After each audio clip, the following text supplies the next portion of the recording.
اور تحریک انصاف کے رہنما اسد کیسر صاحب. Asad Kaiser sahab, thank you so much for joining us. Sir یہ بتائیے گا کہ یہ جو مہم ایک شروع ہو چکی ہے, اور خود خان صاحب نے وائس آف امریکہ کو جو انٹرویو دیا کہ یہ سب کچھ اسٹیبلشمنٹ کروا رہی ہے, اور اسٹیبلشمنٹ ایک ہی بندہ ہے, ان کا اشارہ جو تھا تقریباً ڈائریکٹلی آرمی چیف کی طرف ہی تھا.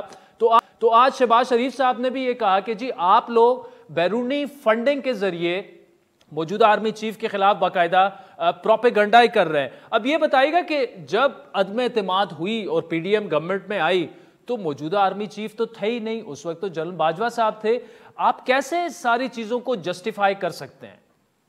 ہم تو ابھی تو کسی بھی طور پر ہم نے نہیں کیا ہے. اگر سوشل میڈیا پہ چیز چل رہی ہے تو اس میں ہمارا کوئی کنٹرول نہیں ہے, لیکن میں سمجھتا ہوں کہ اسٹیبلشمنٹ کو اپنا پولیٹیکل رول ادا کرنا چاہیے. ہم اداروں کا احترام کرتے ہیں, ریسپیکٹ کرتے ہیں, کسی بھی صورت میں اپنے اداروں کو کمزور نہیں کرنا چاہتے. نہیں, لیکن اسد کیسے صاحب فوج اور کیسے اے پولیٹیکل کردار ادا کرے؟ وہ خود کہہ رہے ہیں, چلا کے کہہ رہے ہیں ہم غیر سیاسی ہیں, ہمارا کوئی لینا دینا نہیں ہے ان معاملات سے. اب آپ خود کہہ رہے ہیں کہ اسٹیبلشمنٹ کردار ادا کرے, یعنی آپ کو اقتدار میں لانے میں کردار ادا کرے. دیکھیے, میں یہ تو نہیں کہتا, میں صرف سمجھتا ہوں کہ اسٹیبلشمنٹ کا جو اپنا کنسٹیٹیوشن میں جو اس کا پیرامیٹر ہے اس کے مطابق اپنا کام کرے, اور ہم کسی بھی صورت میں اپنے ملک میں اپنی فوج کو, اپنے اداروں کو کمزور نہیں دیکھنا چاہتے. ملک کے مفاد میں نہیں ہے. ہم سب سے پہلے پاکستانی ہیں, اس کے بعد کوئی ہم اور پھر پولیٹیکل پارٹی دیگر چیزیں. لیکن جس طرح یہ محسن نقوی ٹائپ لوگ جو رویہ رکھ رہے ہیں, اور آپ سمجھتے ہیں کہ انہوں نے جنگل کا قانون بنایا ہے, کوئی قانون کا احترام نہیں ہے, اور جس طرح باتیں کرتے ہیں تو ڈیفینیٹلی یہ تو خود اختیار پیدا رہے. اچھا اسد کیسے صاحب, عمران خان صاحب بار بار ایک اور الزام بھی دہرا رہے ہیں کہ جی ان کو گرفتار کرنے کا اصل مقصد جو ہے وہ ان کو قتل کرانا ہے. پھر ساتھ میں یہ بھی کہتے ہیں کہ جنہوں نے ہمیں تحفظ دینا ہے وہی ان کے قتل کے منصوبے جو ہے وہ بنا رہے ہیں. اب یہ الزام تو کیا حکومت پر وہ لگا رہے ہیں, یا یہ بھی وہ اسٹیبلشمنٹ پر لگا رہے ہیں کہ انہیں قتل کیا جا سکتا ہے؟ دیکھیے, یہ جو سب کچھ ہو رہا ہے نا, آپ کو تو پتا ہے کہ یہ حکومت جو چل رہی ہے ان کی تو اپنی کوئی سے نہیں. تھوڑا اسٹیبلشمنٹ اپنا ہاتھ پیچھے کرے نا, یہ صرف پیچھے بھی نہ کرے, نیوٹرل رہے, بس دیکھیں کہ خود آپ جو قانون کے مطابق کرے تو 1 گھنٹہ بھی نہیں لگے گا اس کو گرنے میں. نہیں, لیکن اسد کیسے صاحب وہ تو بار بار فوج تو اسٹیبلشمنٹ تو یہی کہہ رہی ہے کہ ہم غیر سیاسی ہو چکے ہیں. تو آپ یہ نہیں سمجھتے کہ فوج جو ہے وہ اس وقت غیر سیاسی, ہمیں تو کہاں سے نہیں لگ رہا کہ وہ حکومت کی مدد کر رہے ہیں؟ اس میں تو بالکل کوئی شک نہیں ہے, ان کی طرف سے سپورٹ کو حاصل ہے, اور لیکن نہیں ہونی چاہیے. نہیں ہونی چاہیے. سر یہ جو اس وقت ہیجانی کیفیت ہے, سیاسی افراتفری ہے, خود خان صاحب نے یہ کہا تھا اپنی ٹویٹس میں کہ وہ بات کرنے کے لیے تیار ہیں گورنمنٹ سے, اور ہر ممکن اقدامات بھی اٹھانے کے لیے تیار ہیں اس کے لیے کہ بات چیت ہو جائے. لیکن ان کے جو بیانات ہیں, ان کے جو انٹرویوز ہیں, جس طرح سے وہ آرمی چیف اور اسٹیبلشمنٹ کو نشانہ بنا رہے ہیں, تو اس سے تو لگتا نہیں ہے کہ معاملہ جو ہے وہ مذاکرات کے ذریعے وہ حل کروانا چاہتے ہیں معاملات. نہیں, بالکل آپ کی بات ٹھیک ہے, لیکن آپ بتائیں کہ ہو کیا رہا ہے. پورے ملک میں انہوں نے چاپی شروع کی, چادر چاہنے والی کی, جو جس طرح پامال کر رہے ہیں, جس طرح جو ہے نا, یعنی خان صاحب آ رہے تھے عدالت کے کو اٹینڈ کرنے کے لیے, انہوں نے پورا ملک بند کیا, موٹر ویز بند کی, اور جو ہراسمنٹ پیدا کی. ابھی جو ہے نا چیف منسٹر جو کہ جس کا کام یہ ہے کہ وہ free and fair election conduct کروائے, وہ کہتا ہے کہ پولیس کو میں نے کھلی چھوٹ دی کہ جس طرح ہو سکے آپ جو ہے نا پی ٹی آئی کو دبائے, اور ان کا یہ خیال ہے کہ اس قسم کے حربوں سے یہ تحریک انصاف کو دبائیں گے اور مطلب الیکشن میں اپنا من پسند نتائج نکالیں گے. تو یہ اس طرح نہیں ہو سکتا. بالکل خان صاحب نے کہا تھا, ابھی بس پہ قائم ہے, لیکن اس کی سنجیدگی کی ضرورت ہے. اور دوسری بات یہ ہے کہ اس قسم کے جو حربے استعمال کر رہے ہیں تو اس کا تو مطلب یہ ہے کہ انہوں نے نفی کر دی ہے, یہ نہیں چاہتے. یہ جو ہمارے خلاف ایک طرف خان صاحب نے کہا کہ ہم مذاکرات چاہتے ہیں, بات چاہتے ہیں, دوسری طرف انہوں نے ہمارے خلاف انتقامی کارروائی شروع کی. جو زمان پارک میں انہوں نے کیا, یعنی مجھے بتایا کہ جو سابق پرائم منسٹر رہا ہو, جہاں پھر وہ گھر میں نہیں ہو, سب کو معلوم ہو, آپ جا کے اس گھر کی جو وہاں اس کی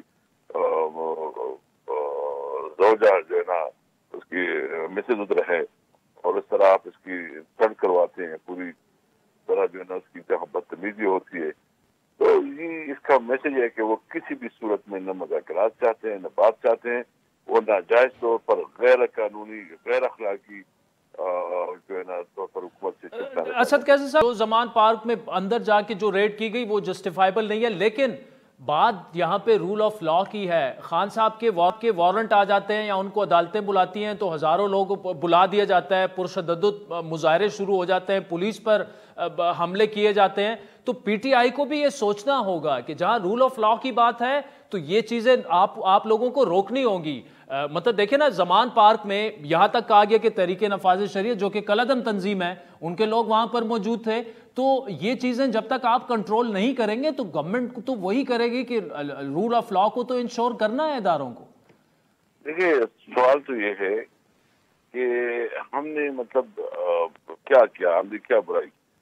جب ہمیں پتہ ہو، اگر مطلب ہمیں یہ انوائرمنٹ پرووائڈ کرے یا ہمیں سیکیورٹی پرووائڈ کرے تو خان صاحب کی کوئی پرابلم نہیں ہے، وہ تو سیدھا آ جائیں گے اس میں.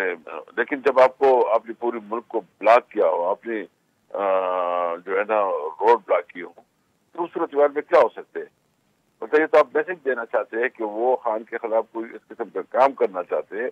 اور اس وقت جو خان صاحب نے بھی کہا ہے کہ یہ جو ان آئیڈینٹیفائڈ لوگ تھے، کون سی جو عدالت میں کھڑے تھے، کس لیے کھڑے تھے، کس قانون کے تحت کرتے. دیکھیے ہمیں مطلب ہم عدالتوں کا احترام کرتے ہیں، عدالتوں میں ہر وقت جو ہے نا چاہتے ہیں کہ عدالتوں میں ہم جو ان کی ہم کسی بھی صورت پہ عدالت کو لیٹ ڈاؤن نہیں کرنا چاہتے، لیکن ہمیں تحفظ چاہیے نمبر 1.